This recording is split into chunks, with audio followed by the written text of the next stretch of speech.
Maria Simma and the unbaptized dead children. What happens to children who are stillborn or aborted? Where do they go?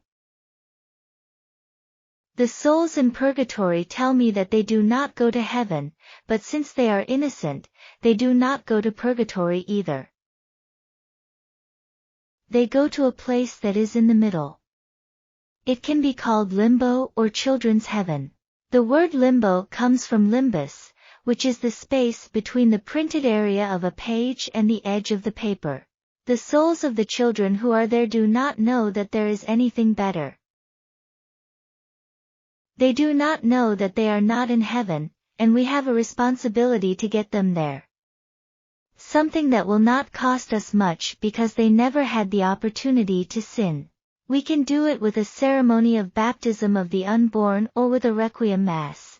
We should also give a name to stillborn or aborted children, and they should be accepted into the family.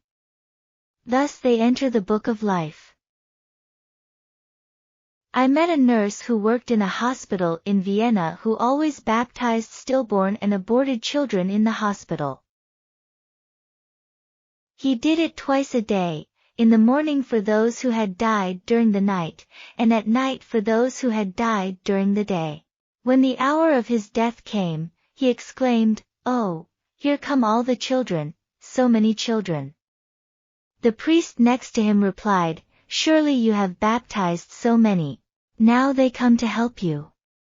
And these children helped him on his way.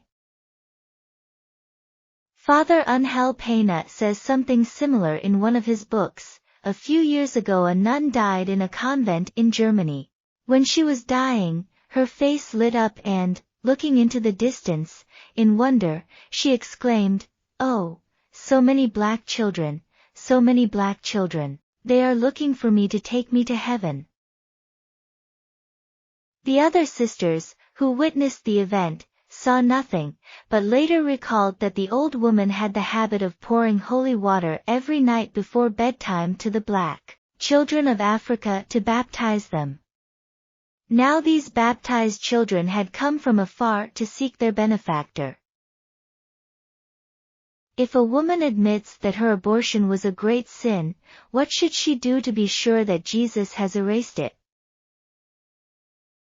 The woman must immediately confess to a priest and ask Jesus for forgiveness with total sincerity.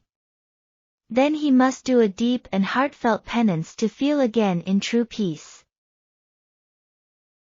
You must also give a name to the child so that he knows he is accepted and loved in the family to which he belongs and so that he enters the book of life. He must ask forgiveness from his son and, finally, he must baptize him and have a mass celebrated in his name as I have already explained. If all this is done with a humble and repentant heart, then it will be enough. After doing all this, are there any pending effects? Without taking into account that the mother will never forget what she has done, the souls in purgatory have told me that the mother will see in heaven the empty place where her son would have been after having lived a full life. But because heaven is heaven, there will be no pain of any kind about it. Will all abortions be punished in the same way? No, because nowadays it often happens that teenagers are forced by their parents or by society to perform an abortion. In those cases, most of the responsibility lies with the adults who bring them into that situation. Doctors who profit from abortion, and the media and governments that reduce society's conscience will be severely punished.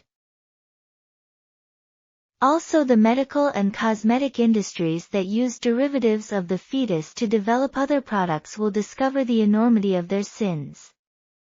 We must pray a lot for all of them. Many women in the US, and the rest of the West and also, I suppose, the East, say they can do whatever they want with their bodies and with what they have inside. What would you say to them? How dare they do to a helpless child what they would never allow to be done to themselves when the time comes to be helpless to defend themselves? How quickly they act to report a neighbor when a branch of their tree falls and damages part of their property. But when they take a life, it is their right, and no one dares to intercede for that life.